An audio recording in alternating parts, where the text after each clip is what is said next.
language. Thank you again for joining us. And now it's my pleasure to introduce Dr. Charlotte Karam. Dr. Karam is the Director of Executive MBA and Tenured Associate Professor at the Telfer School of Management, University of Ottawa. Dr. Karam holds the EAN Telfer Professorship in Inclusive Human Resource Systems. Charlotte works, or her work as a scholar activist contributes to overlapping conversation in inclusive HR system, business ethics, public policy, and feminist praxis. Prior to joining the University of Ottawa, Charlotte was a tenured professor at the EAN School of Business, American University of Beirut, where she also spent over 13 years and served as a department chair, associate dean of programs, and founding director of CIBL, the Center of Inclusive Business and Leadership for Women. She continues to be affiliated as an adjunct professor as the director of international partnership at the center. Dr. Karam, I leave the floor to you. Thank you so much, Mariam. Thank you. And thank you everyone for being with us here today. I would like to welcome you all to the second webinar. I'd like to start with thanking our fantastic funder, the Middle East Partnership Initiative at the U.S. Department of State. Well, they are our funder, but also our partner. And it's been such a pleasure to be able to build this work together over the years. We'd also like to thank, of course, my wonderful SAWI team, SAWI project team, who many of whom are with us here today, and the wonderful work that they do. And of course, very central to all of the work we do are wonderful country partners, who you're going to hear from, some of them today, and we will introduce them in a little bit. I'd like to just take a moment to recognize the terrible earthquake that hit us all in the region and was felt throughout the world in the last couple of days. And the aftershocks, our thoughts are with the victims, and our hopes and prayers and efforts are on the road of recovery as we work through the aftermath of the earthquake. So, prayer for them all. I'm going to start just with just a few words on the SAWI project. So our work in the SAWI project, which stands for Support to Accelerate Women's Inclusion Project, centralizes the core theme of why we have come here today to discuss together the idea of multi-stakeholder mobilizing. The work of the SAWI project adopts a multi-stakeholder mobilizing ethos, and it adopts a feminist participatory approach. And what that means is that at core of everything we do together through our partnerships, through building collaborations, through thinking through the challenges and the barriers, but also the opportunities and ways to build. Very core to this effort, to the multiple stakeholders we bring together, are a fantastic group of country partners from Lebanon and Jordan, Iraq, Algeria, Morocco, Tunisia, Bahrain, and Libya, some of whom, as I mentioned, we'll be hearing from in a moment. Through their efforts and our efforts together, we have been able to bring together, further mobilize numerous employers with representation from various sectors, and in particular with a focus on the sector of STEM, higher education, banking, and healthcare. The underlining and animating factor of our efforts around multi-stakeholder mobilizing is collaboration and is partnership that is guided through a joint vision, something we build together, something that is very much aimed on women's economic inclusion. Inclusion by changing specifically human resource practices and policies, and strategizing on how best to implement those policies. With our common vision and in partnership with our multiple stakeholders, there is a democratization of power and efforts towards structural change beyond that which could have been achieved by any of our individual efforts. And really, that's what we want to focus on today, the importance of multiple people joining together, carving a common vision, hand in hand, moving forward through this democratization of power. Multi-stakeholder mobilizing permits the sharing of risks, the finding of innovation in synergistic ways to pool our talents, to pool our resources, to pool our understanding of local contexts, local challenges, and to build on each other's strengths towards catalyzing change. So multi-stakeholder mobilizing is a catalyst. It catalyzes not just the project we do together, but also fertilizes ground for other efforts and serves as a basis to germinate similar efforts that bring in more and more people in a wave of change in the efforts that and in the vision that we hope to achieve together. An important stakeholder, as I noted, is employers, and that's something that we feel very, very much is unique and important to the SAWI project. Inclusive economies have to partner with employers. Bringing together employers, mobilizing them for inclusive HR policies cannot be done without the employer as a partner throughout this process. The SAWI project puts at its core the employer.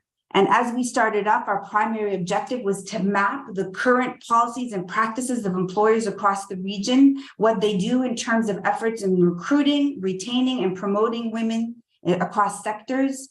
We then, through the leadership of our country partners, were able to bring together, mobilize employers, work closely with them to craft concrete action plans and to change or update or draft from scratch inclusive policies, and then to create a network of employers that were in conversation with other stakeholders in the region. Today, I'm very, very proud to be here to listen to the wonderful work that our country partners have done. So today we will be doing a deep dive into the work of our country partners with employers in particular. So we're very grateful to our fantastic country partners without whom this would not have been possible. It gives me therefore great pleasure to introduce our wonderful regional manager of the SAWI project, Ms. Ulfat Khattar. Ms. Ulfat Khattar is the regional project manager for SAWI project and was the project manager for the KIP Index project at the Center for Inclusive Business and Leadership at the Alain School of Business, the American University of Beirut. Previously to this, she holds a master's in social sciences from the Lebanese University. Ulfat has 19 years of experience in research, in contracts, in funds, in compliance management in both Lebanon and Qatar. Ulfat also enjoys 4 years of theater performance and script writing in which she addresses topics related to challenges facing women in our region. If you haven't seen one of Ulfat's plays, I very much encourage you to do so. They are really powerful and wonderful and give voices to women in our region. So with that, Ulfat, I hand over to you. Thank you, Charlotte, for this introduction. Welcome, everyone, and thank you again for taking the time to join us today. I'm very happy to be with you today and share our experience on the SAWI project with our dedicated country partners who helped us mobilize employers in 8 countries in the MENA region. Together, we were able to draft 112 inclusive policies and strategies for implementation. As a regional manager, I started working with our country partners in the SAWI 8 countries in 2020, at a time when the world was facing a pandemic and an economic crisis, and while businesses were shutting down everywhere. The MENA region in specific was and still is further burdened with insecurity, humanitarian crisis, and ongoing conflicts in multiple states. As a result, priorities were shifted away from women and their economic inclusion. Despite all this, the SAWI team, our country partners, and employers believed in a better future for women in the MENA region. We recognized that in order to get workplace diversity and inclusion rights, we need to build a culture where women feel valued and heard. And we started our work together through day-to-day work, a series of technical meetings, training, and workshops. We were able to create a multi-stakeholder initiative, a community that strives for a world where all businesses are women inclusive. We are here today to share with you how we were able to make this possible and what we learned and continue to learn from this journey. But before we start the discussion with our country partners, we will watch a short video from our amazing employers.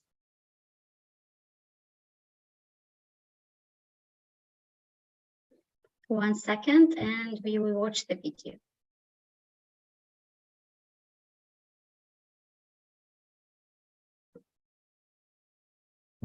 And Mariam, we have to share sound. We're not hearing sound. So maybe unshare and reshare by pressing sound.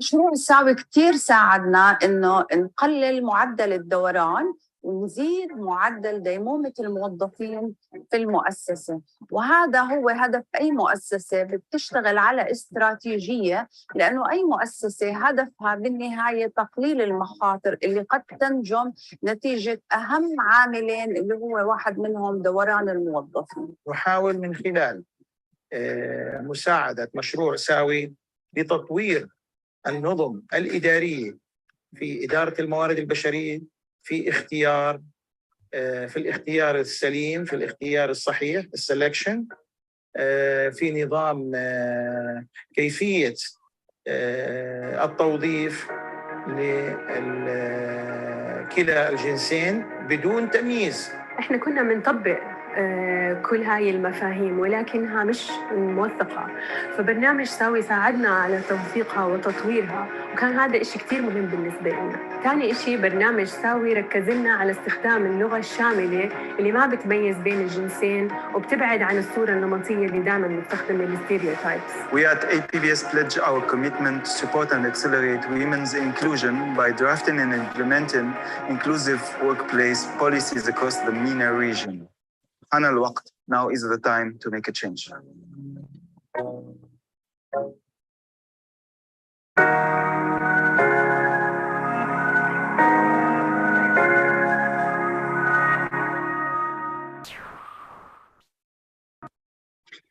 That was a short video from some of our employers on the SAWI project. Now I'm honored to introduce our valued partners. From Lebanon, we have Ms. Nasreen Deeb, an IT consultant, social entrepreneur, and the executive director of the Lebanese League for Women in Business. From Algeria, Ms. Amal Belaid, the founder of Apodiox Business Services. And from Jordan, we have Ms. Dana Al-Khassaouni, the executive director for Jordan Business and Professional Women Association. This discussion and the webinar will focus on two main questions about challenges, risks, proudest moments, and lessons learned. And we would like to hear from our participants as well. So please feel free to share with us in the chat your experience or any questions that you would like to address to our speakers, and we will try our best to answer them during this webinar. I will start directly with the first question to our partners. And I would like to know, like, how did you manage to succeed in bringing employers on board this project? What were the challenges you faced or continue to face and the risks you encountered? And let's start with Nasreen from Lebanon. Hi, Welcome. hello everyone. Hi, Ulfa, Dr. Charlotte, and everyone, and Mariam. Thank you so much. So, wow, you summarized the whole project in one question that is making it a bit hard for me to organize things in a priority. But I would like to say, I'm talking to you from Lebanon. Regardless of the earthquake that we're trying to overcome it now, but from a country that I'm praying now to have the electricity and the internet for the whole webinar.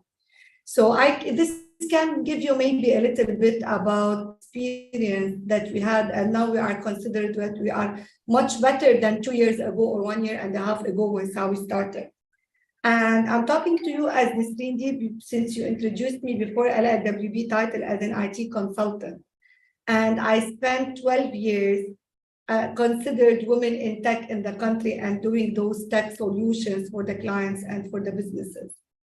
And I got rejected from multiple jobs in high-tech companies because I'm a woman. And I shared it in the closing event in SAWI webinar when we've done it here in Beirut last year. And I said one of the HR told me and sent me this message that I'm now single, but this job requires a lot of travel, and later I will end up getting married and having children, and I won't be able to manage. Regardless the fact that I'm still single till now, but I was able to manage a lot of travel, conferences, workshops, and webinars, and the trips, just making it to talk about the importance of having women in STEAM in Lebanon and the MENA region. So this, I can relate to SAWI project, bringing it back to the main topic here. That this is how we were trying to manage it in Lebanon. SAWI project, it was not easy to getting employers on board. First, to start with, to still convincing people that the women economic empowerment, that the women inclusion, that the diversity and inclusion is needed in the workplace, when honestly in this country, businesses are closing, when businesses are not able to survive the daily challenges in Lebanon. I can recall a few things, those at the beginning when the project manager and coordinator and the team was working on SAWI, they were every day bringing those topics to me and knocking on my office, Nisreen, we need to meet you because we're having that challenge, that challenge, that challenge. I remember the team were frustrated about this because they were trying to call people and to just contacting employers and introducing the project. And many employers, they were telling us, okay, just let me just refill my car with the fuel. And when I reach the office after a few hours, we will continue the conversation. So this was a nutshell about the challenges that we have faced. You know that in this project, it required a lot of commitment from the employers, a lot of interviews, a lot of surveys to be distributed. Fine, it was online, but this required internet, this required electricity, this required people to show up to the office, maybe at least. And this was very challenging at that period. How we faced it? Maybe, and I hate this word honestly, but we were resilient. We insisted on the target. We insisted on making it. Maybe we are tired from this country from saying we are resilient, but we are. We survived a lot of challenges, and this is how we did SAWI. But one thing that I would like to highlight about how we made it, maybe, other than the challenges, is that we were first convincing ourselves on daily basis and talking to ourselves and reminding ourselves that women economic empowerment is a daily task for everyone, that it is important, because we need to keep the passion within ourselves as a team, as an organization, as a partner, committing to this mission so we can transfer it to the employers and to the people on board with us in this project. But the result was amazing. Now, skipping the challenges, yes, we've seen amazing results out of SAWI project. The employers were dedicated. The employees were dedicated. SAWI, it gave us a closer and deeper look about the challenges and the worries and the needs of the women and the employers, whether men and women in this country. It was an eye-opening for us because we've been hearing about the low percentage of women in the workforce since years. And we know some of the reasons. But reading those interviews, undergoing those meetings with the employers and the employees, it was like a push for us. It was a pressure that, yes, there is a problem. Yes, the challenges are much more than those maybe mentioned in that report or the statistics or worldwide or on Google or. We went deeper into the solution. It allowed us to dig more into the problem so we can able to analyze and come up with some solutions. And to make it as a priority again and again. Sometimes, trust me, Ulfat and everyone, we were doing like internal research internally about the importance of diversity in the workplace, what the diversity can bring in terms of money. Let us talk bluntly here. The employers need to see money, need to see numbers. So we were like going sometimes into a conversation with the employer, how diversity and having women on the table in the decision-making position, even in your all departments, if I can tell, how it's going to get you revenue after that.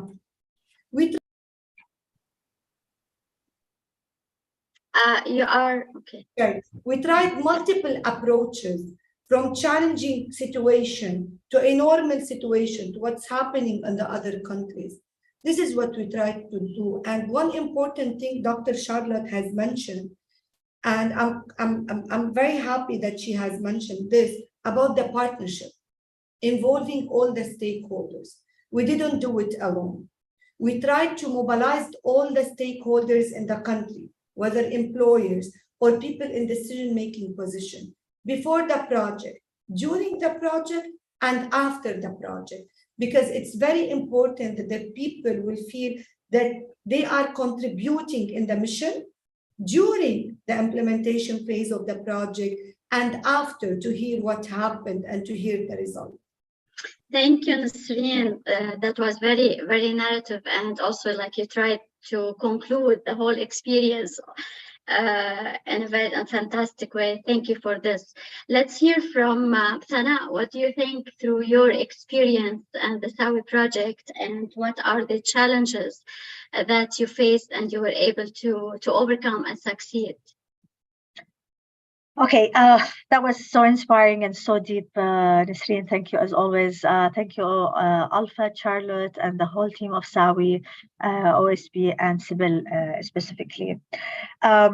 This journey with SAWI and with AUB has been so enriching to BPWA, to be honest, and I always like to start there. The reason I'm starting there because the enrichment of it was more about how we matured in our understanding and our ability to even onboard our employers. A lot of, during the past years, things has been managed from different perspectives when it comes to women inclusion, diversity, equity, and so on. And all of a sudden, there has been a new norm after especially COVID-19. So this partnership, and specifically the SAWI one, came directly after COVID-19, where the priorities of all corporates and employers were more about how they can sustain, how can they maintain their business, how they can pay their salaries, and so on. So this was number one as a challenge that we had to overcome, and we'll talk later about it. The second was around how to convince them that having policies and procedures that from a gender lens is crucial for your business. And as mentioned by Nasreen, it is something that will generate for you more income and more revenues and profit. At the time where COVID-19 is hitting, that was not easy as well, especially with the mentality of people who do believe that he, she does not make any sense. You're working, you're productive, we're fine with that. And they don't understand there are certain other components that would be underneath those policies and procedures. And I will share with you a learning that I learned yesterday, and it just clicked to me. On that point, you know that we have a lot of policies related to sexual harassment in some of the companies and the employers.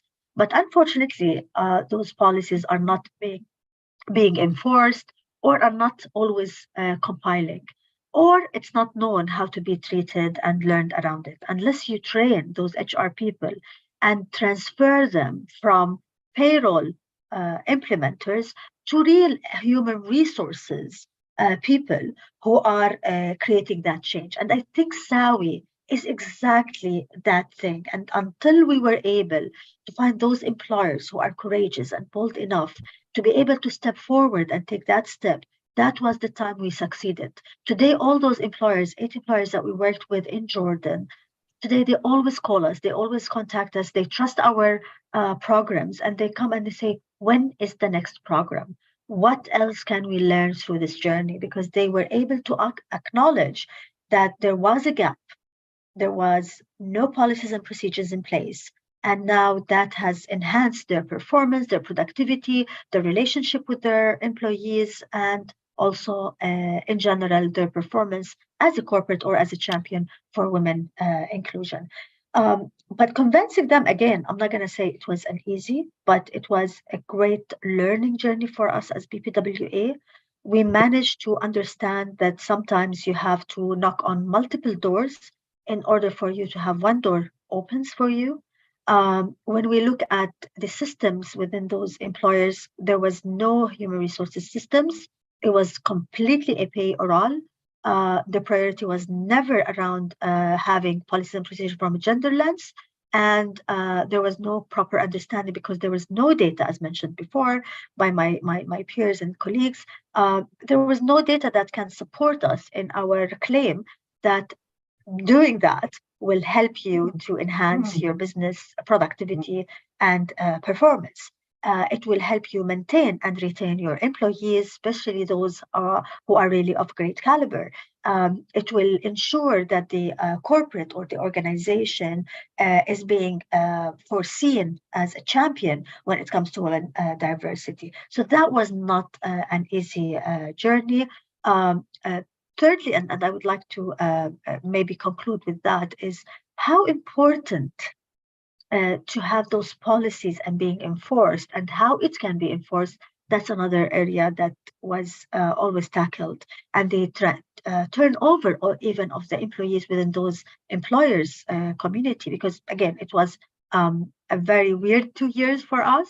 And how much they were able to understand from top management to all employees that this is something that can be taken wherever corporate or organization you will be operating from. And I think that was one of our challenges. Thank you. Thank you, Sana. That was really amazing, explaining about the experience and talking about also the SAWI and the importance of this initiative. That was great. What about Algeria? Let's hear from Amal about your experience in Algeria. Thank you, Wilfred. Thank you, everyone.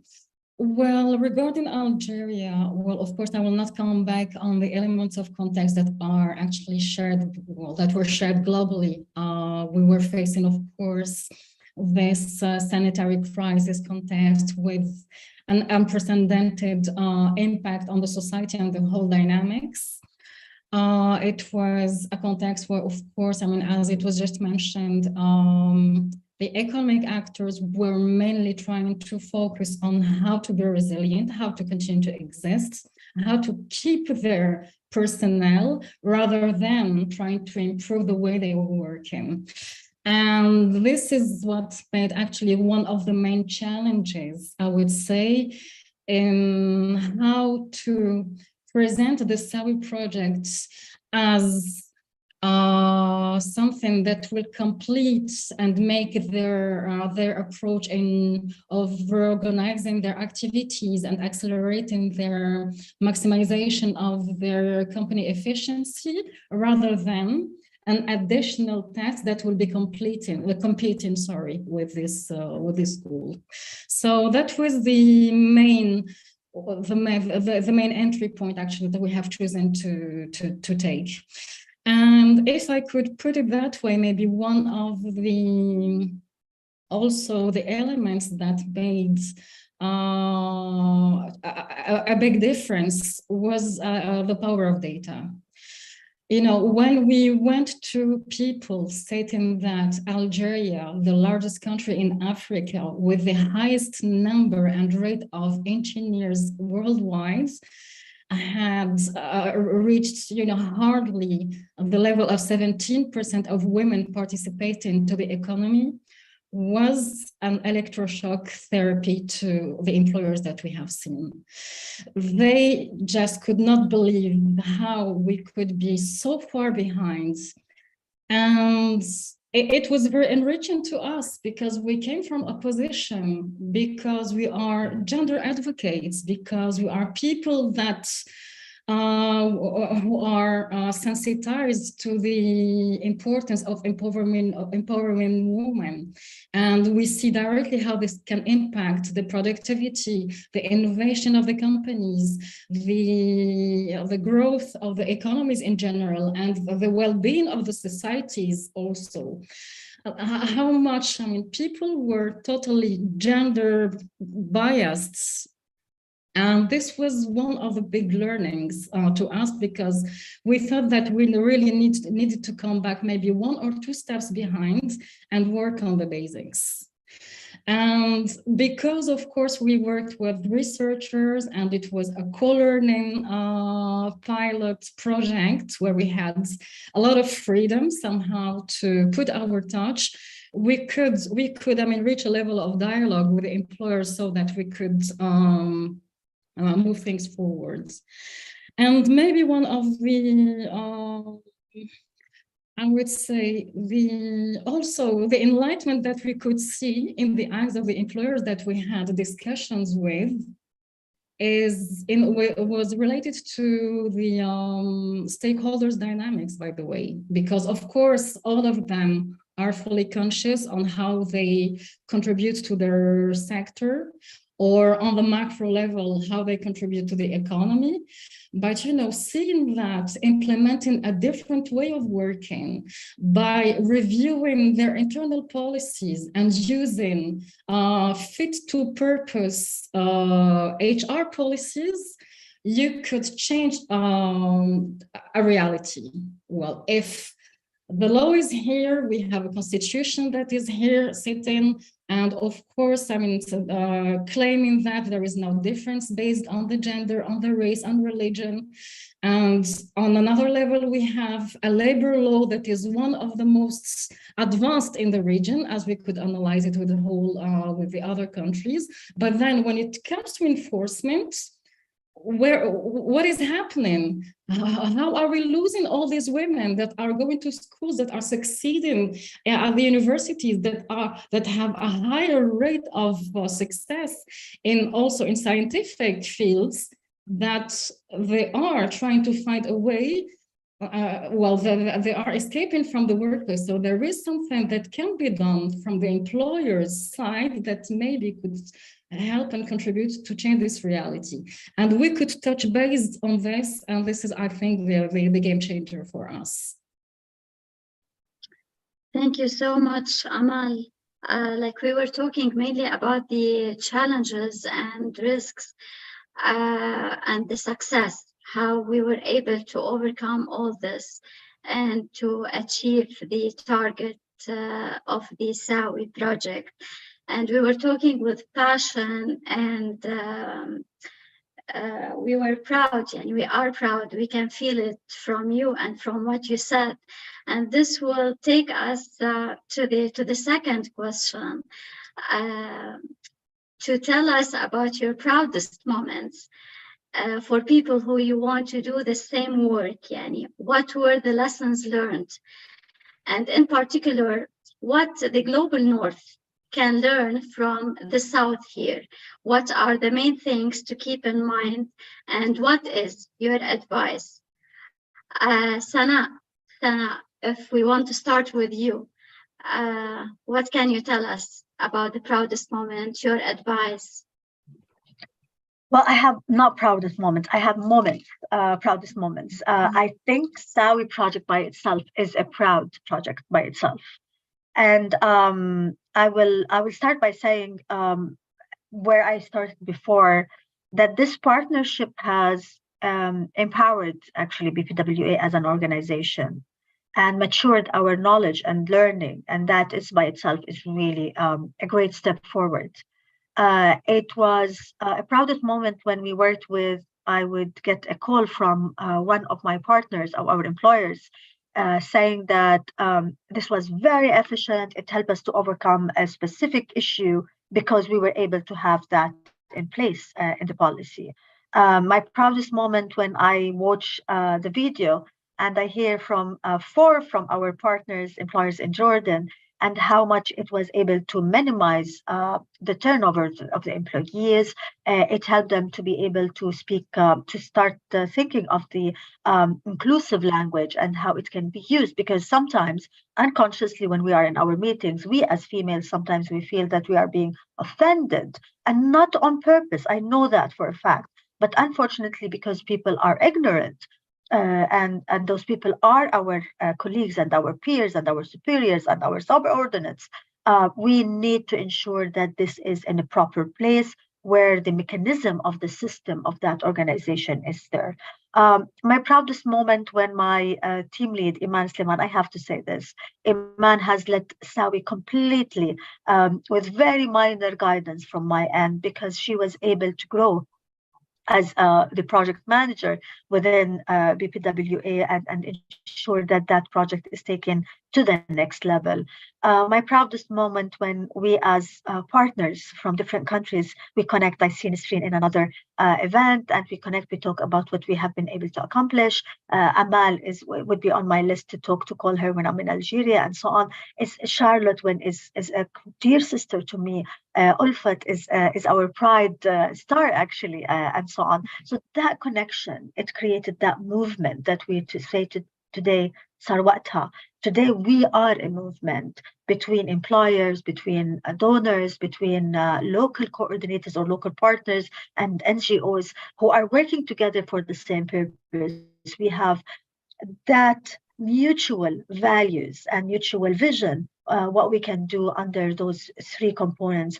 I remember the first meeting we've done in CAP Index around which dimension should we go for. Recruitment, retention, and promotion were the three dimensions we finally were able to agree after 4 days. Really hard work. By the way, AUB, they don't leave you aside and not working, like it's a full real day.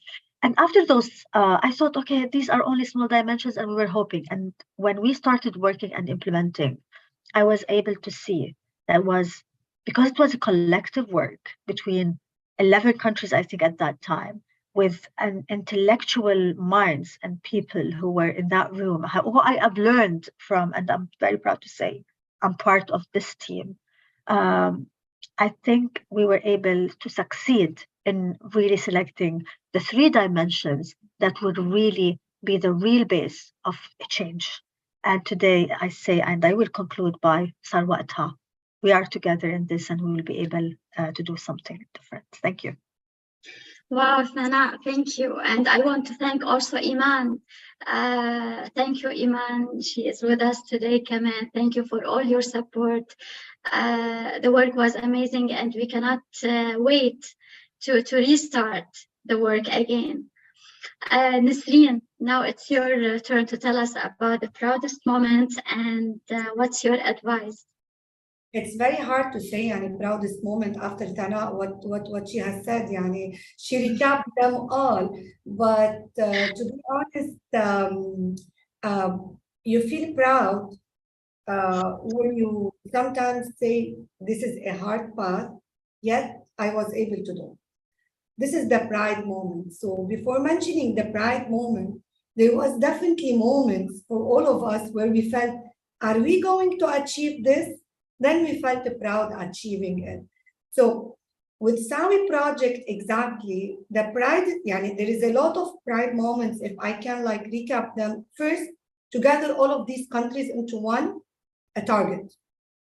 To gather really supportive organization and to bring them on the table, let us all achieve this target. To recognize that the journey of women inclusion in the workplace requires strategic solutions to be well planned and implemented and to be involved, to get everyone involved. Why I'm mentioning this again? When you want to do strategic solutions for the country or over the country with different employers, that means you want to sacrifice and compromise on a lot of things. Even though if you don't like it, but you need to gather people together. You need to do this communication and these negotiation, and you need to be patient and you need to convince people. Even though if you are tired, if you are tight in the deadline, you will be proud after it, bringing 10 employers from Lebanon on board. And the proudest moment was not bringing those 10 on the Ulfan. It was that we noticed and we saw a lot of expression of interest joining SAWI movement from more than 10 employers. And we had the privilege of selecting 10 out of 10 of employers. So this was very really an honored moment for us, that we are seeing much more employers are interested in this journey, yet we are unfortunately selected or we are restricted by selecting only 10. Joining the movement, and definitely, as I said, that you see yourself after a month and a month and a month, you are able to reaching the target with no, we didn't like came to AUB or to Sybil and told them like, we were not able to achieve this. This is only, we should clap to each other for this achievement throughout a very tough period in the country and in all the countries. Another thing I wanted to say is that after, is that actually during, we said pre by joining people, during the project data, as Amal mentioned, collecting the data. First, we felt like really it's very, the problem in the world actually is about data and convincing people to give you data. And like each time I was reviewing the report with the project manager, I was really, those people were accepting sharing financial data, sharing internal data, sharing some private data. This was very amazing from the stakeholder and from the employers, to be honest. And it required, for sure, it required a lot of extra efforts again and targeting multiple approaches, but we did it at the end. And after the SAWI project and with the closing event that we have done, hearing from the employers about how much they needed this project, about themselves, they were proud of themselves that they were able to continue the journey with us. You can feel proud after it. And one of the most important things, when you see those employers after a period of time, the project has closed, the policies were drafted, la vie en rose, everyone went back to their work, and they stop you at the events and at the networking events, what's going to happen with SAWI? And I was like, yeah, this posed the question, yourself already, you feel like the mission is not done yet, because again, it's a journey. We should do a lot of much work after even we drafted policies. And this is what I have mentioned to Sybil team when they visited us here. With drafted policies, it's not enough. They need further support. So when they stop you here and there, and when they contact you, what's next, Nisreen? Okay, we're not done yet. We need more. We need more. This is something that you did an impact. You did a successful impact. So this was really another pride moment for us. And now, maybe I should say this, but I'm sorry if I'm announcing something that I shouldn't, but I cannot. And the last one that I can say, when you share the employer's passion, needs, your passion as a supportive organization, to civil team, to the leading party, you are trusting that they are transferring it to the donor and to the supporter, and you just received an email saying, we are going into phase 2 with SAWI project. We're going to go deeper with the employers. We're going to further supporting them. Here you feel very proud that your efforts, the trust, the credibility in the country is really appreciated, and you feel ready for the phase 2 that we are ready to. Thank you so much, Nasreen. Thanks for the announcement. And we agree with you. It's a journey, and we definitely want to continue the work. We are all passionate about it. We were working on it, and yes, soon, inshallah, we will restart. So let's conclude with Amal now. Before I give also the final words to Charlotte. Amal, what do you want to tell us about all what we heard from Sana and Dean about this? Yeah, the first thing that I want to tell is that if I have a secret to keep, I will not tell it to Nisreen.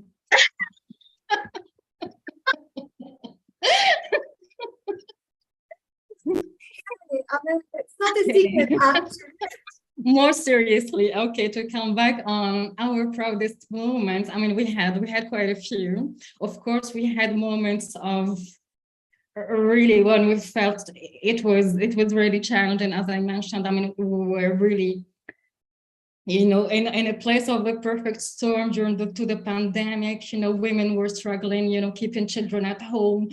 And it's a fact. I mean, we could verify concretely that, women are, go back behind maybe decades because of crisis, because, I mean, it is really there that you realize that the expectation of the woman role is still fragile. We're not there yet. And we could see it, when we were trying to, make appointment with women for the qualitative survey, for instance. I mean, they told us, I mean, we're busy. We need to go back home. We had electricity cuts also. We had crisis, a shortage of water. We have this, we have that. It was incredible. And adding to this, having to work with children at home was not easy anyway. But the proudest moment is that, yes, we could succeed. I mean, to have all those people commit and help us to finish the work related to the project, because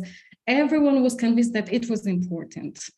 And what I want to mention is that maybe my proudest thing is that we could convince people that this is not only a feminist thing, it's not a women's right thing, it's a human right thing that is important. Women economic empowerment is indeed a very important matter and has an economic relevance, an innovation relevance, and a relevance on multiple levels. And this is maybe how where we are really proud. So we could guarantee the commitment. The other thing also we could be proud of is to see, I mean, how the employers that we have collaborated with became enthusiastic. They not only realized where they could put their touch, but also, I mean, they were also trying to look forward, and they started also speaking about, women in leadership, women sitting on boards, and, we're, looking for the future, despite the fact that when in some sectors, in STEM sectors, for instance, we had indeed limitations. In a construction company, for instance, one of the CEOs told me, I mean, I cannot have women in this ABC position, but now we're paying attention to the fact that we need to, next time we have the opportunity to hire more women as IT engineers, in supervision roles, etc., and trying to have a gender perspective around in the management. So this is maybe one of the proudest moments that we could have. And also, I'm very result-oriented, I'm sorry, because I believe in people's action. I was extremely happy, really extremely happy, and I have shared a few with Olfet and the SAWI team, when I saw how the corporate communication of some organizations have changed.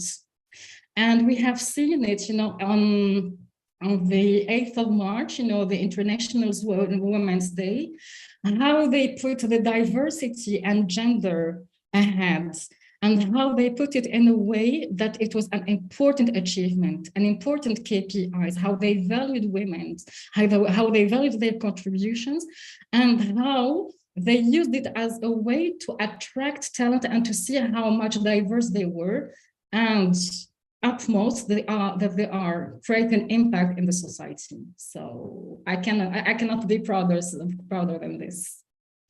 Thank you so much to all of you, Nasreen and Amal, for this. That was really wonderful and amazing. I want to thank you all, and I want to also, like before we have to answer a couple of questions from the participants. I will ask them to Charlotte, because I will also end with her. But before, I want to thank you all, and I want to say thank you to Charlotte. Because a SAWI project was a new experience for me as well. And I'm really grateful for her support and amazing leadership. Now I will, Charlotte, if I want to address to you a couple questions. Yeah, there's a bunch of questions. First, I want to say that as all of our fantastic Thana and Nasreen, Amal, and Ulfat and Mariam all said, this is a partnership, and the leadership is shared, and the leadership, that's the only way that we can move forward in the region, is that we break down the old leadership models and we look at participatory, catalyzing partnership, and that's the only way that we succeed. So I see moments of hope in everything that each of you said, and I'm so grateful to be part of this journey and to learn from your leadership every step of the way. We have some fantastic questions that were asked, so maybe, Ulfat, we can grab some.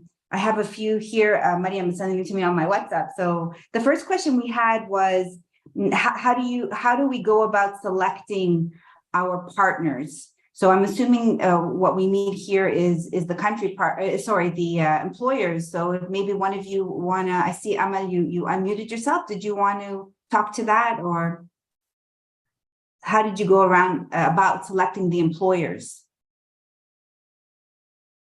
Oh yeah, of course. I mean, we had a process because we were targeting a few sectors. And we have made a search within these sectors. I mean, who could be open to welcome an experience that is a pilot project, bearing in mind that it was a process that will involve the employer to go for best practices and not something that has to do with the compliance thing.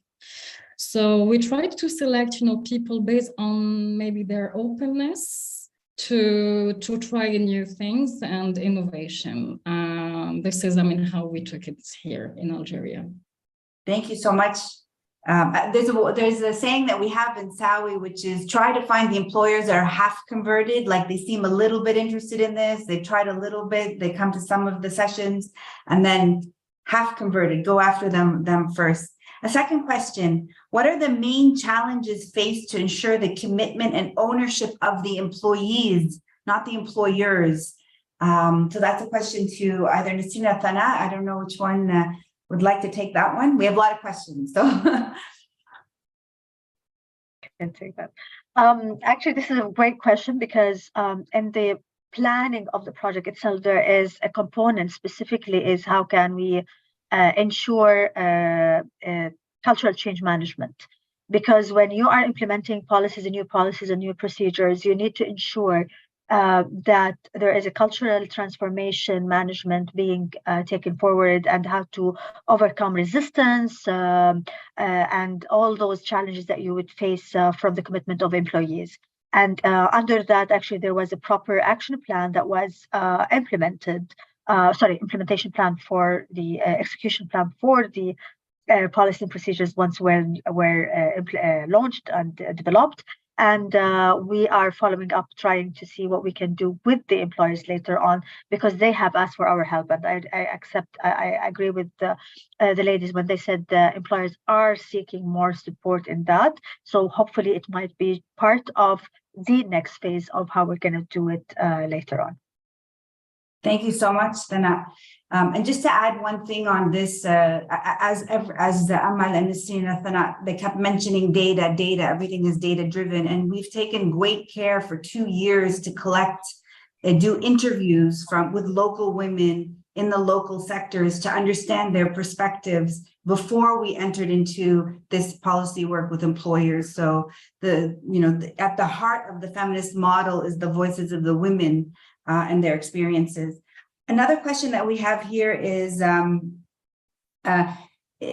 label GEEIS? This is from Caroline in the audience. So is the label GEIS created by arborists, known by the shareholders, or the We Connect or connecting women on boards to multinationals and supply chain? I think this is really about regulations. It's about the GEIS is the European standards on inclusion. So there's something, maybe if you don't mind, if I take this question, what has been very top of mind to all of us is that we are based in the Middle East and North Africa. We are for the region. We are from the region. In the research that we do, in the steps that we take, we have the international benchmarks on the side of what we're thinking. We know them, we're aware of them, we're seeing what's being done in Europe, we're seeing what's being done by the UN, the World Bank, so on. However, what we're trying to do is create knowledge locally, and to take very much into consideration national legislation, as well as the pathway forward that we see that makes sense from a local customized perspective. So we're very much aware of them, and we are keeping them in mind. And we often are striving toward these standards, but really it is localized, and that's very, very important to what it is that we want to do. We're not borrowing and implementing, we're creating with knowledge as our background. On multinationals and supply chain, something that was very important to us is that we work with local companies that might be multinational, but they are headquartered in the Arab region and they function across the Arab region. Our aim is not multinationals that are headquartered outside of the region and function inside the region, though your question is very important around supply chain. And you know, this will be a future project that we do together. Right now, we're working with local supply chains within the region. Okay, Nassim, sorry, may I add something to this, because I've been confronted to this. Thank you for your question, Caroline. Cheers, by the way. Actually, this is a very important point, because it can also be a value-added element to people that are observing best practices and preparation for a future norm. For instance, we had an employer in the higher education that was working on its program accreditations. And because they were in partnerships with different international partners, they needed to comply with some of the standards. So yes, we can also go ahead. We can also, thanks to a project like SAWI, help leaders in some sectors to go further and prepare to the next norm. So, you know, thanks to SAWI, for instance, and we actually used the SAWI tools for, you know, the organization readiness, people from the project will remember, in order to prepare them for the accreditation program. So we use also this as a commercial lever for the commitments. Thank you so much, Amal. Yes. We have another question from Amal Karaki around let me see. So she says, to the ladies sharing their wonderful work with us, did you have any collaborative, oh, can you hear me? Sorry, I could hear the Arabic for a moment. Did you have any collaborative work with government entities besides the companies in the private sector?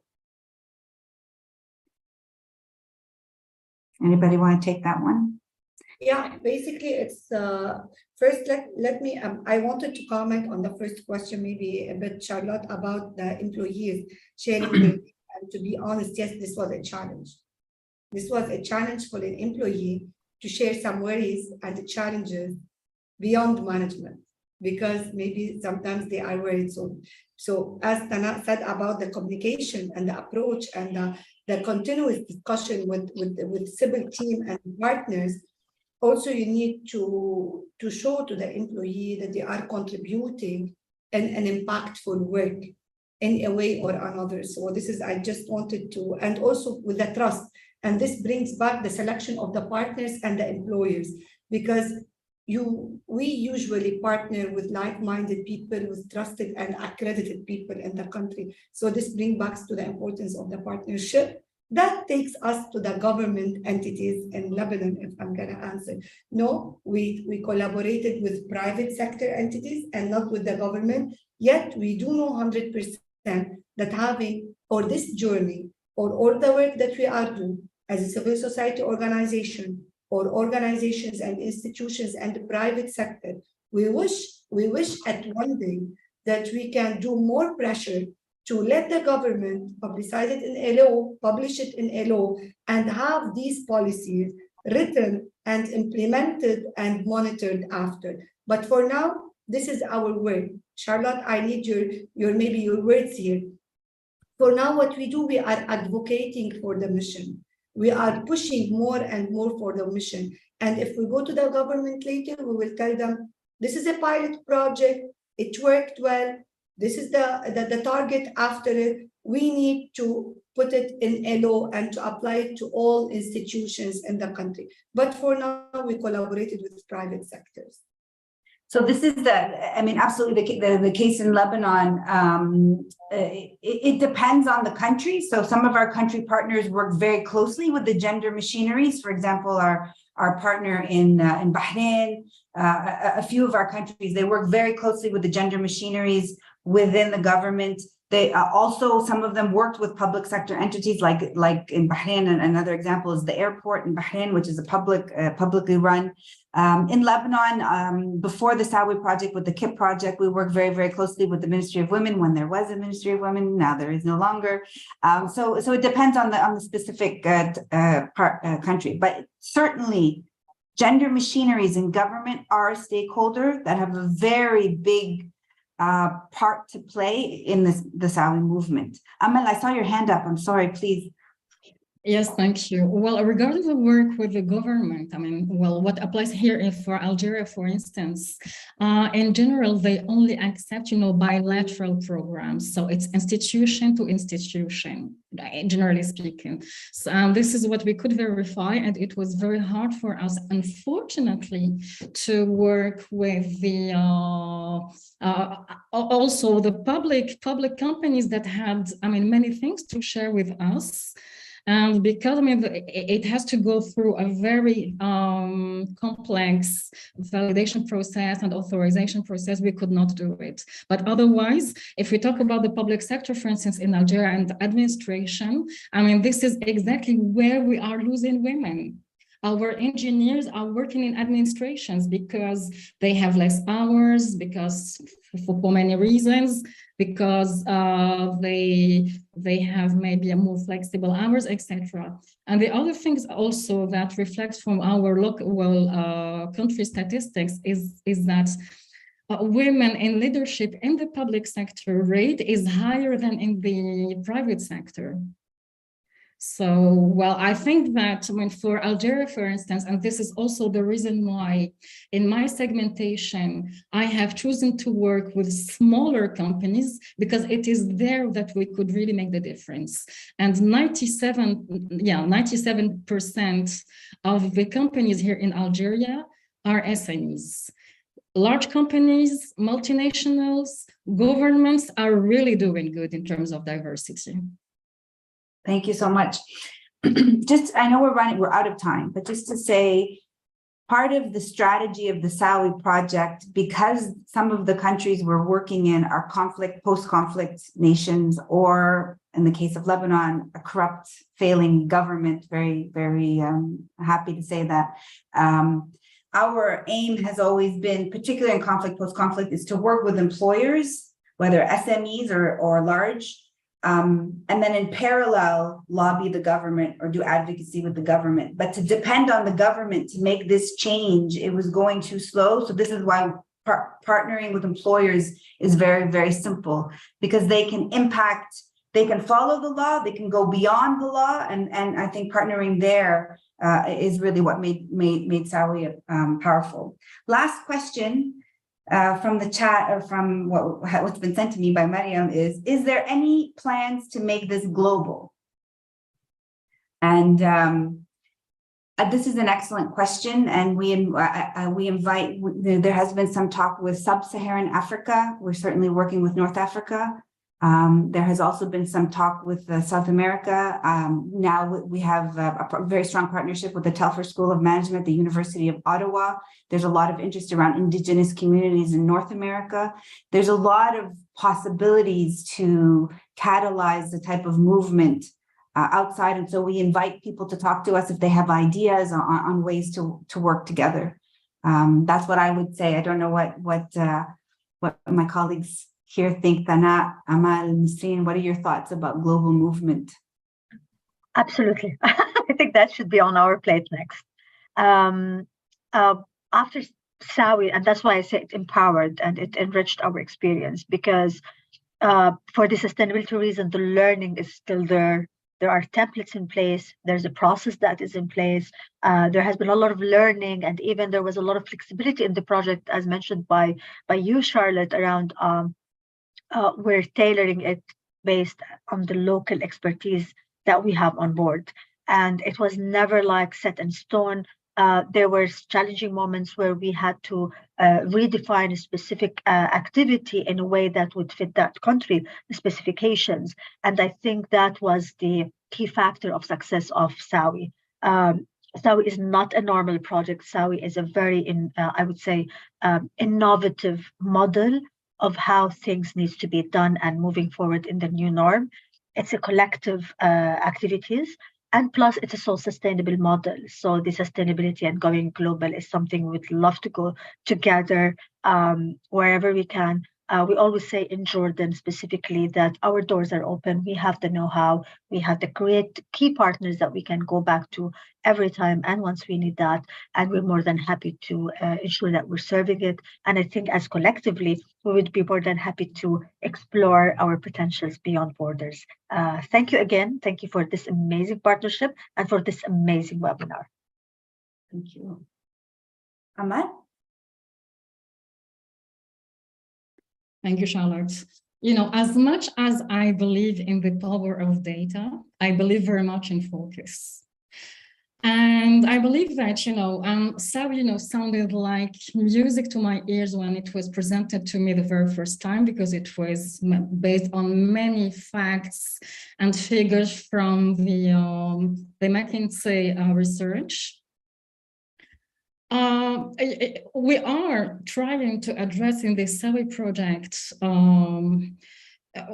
strategies of acceleration of women's participation to the workplace. And I believe that one of the main reasons we have a selection of countries is that we can use synergies.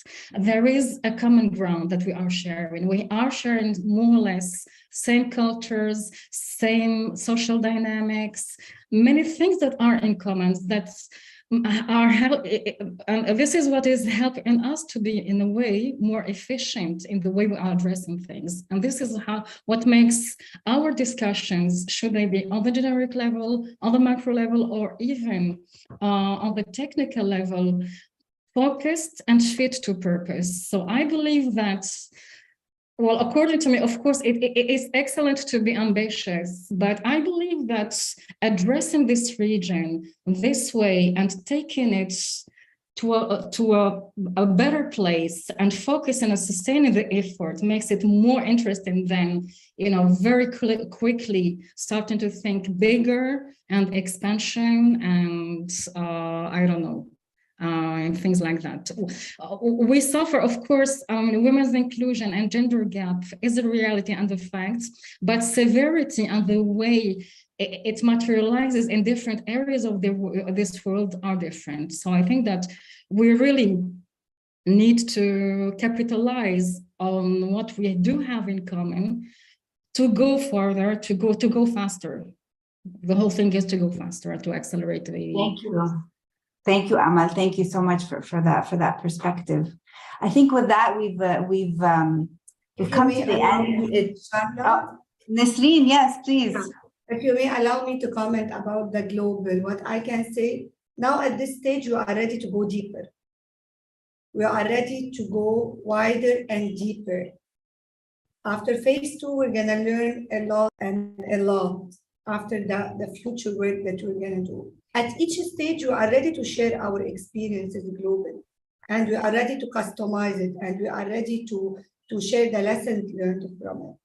بينطروا علينا شوي if they wait a bit for all the SAWI movement, like a year from now, definitely we will be ready to go globally with a higher experience and more impact. And thank you so much again for everyone. I'm not gonna the partners, the team, the audience as well. And please do reach out to us. Do keep this conversation on beyond this webinar and beyond the next webinar. Again, this is a journey, and we are ready to always communicate and to talk about it. Thank you.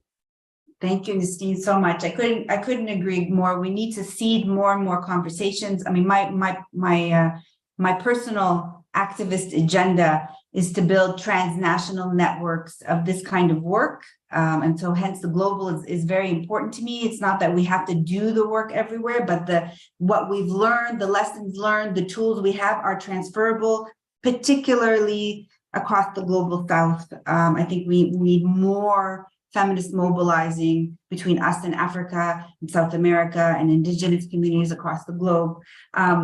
With that, I want to say thank you again to our fantastic speakers, Nasreen, Amal, and Sana. Thank you so much for being here. Thank you to every single participant for your fantastic questions, for being with us today. And of course, thank you to MEPI at the US State Department, the Middle East Partnership Initiative, making this all possible.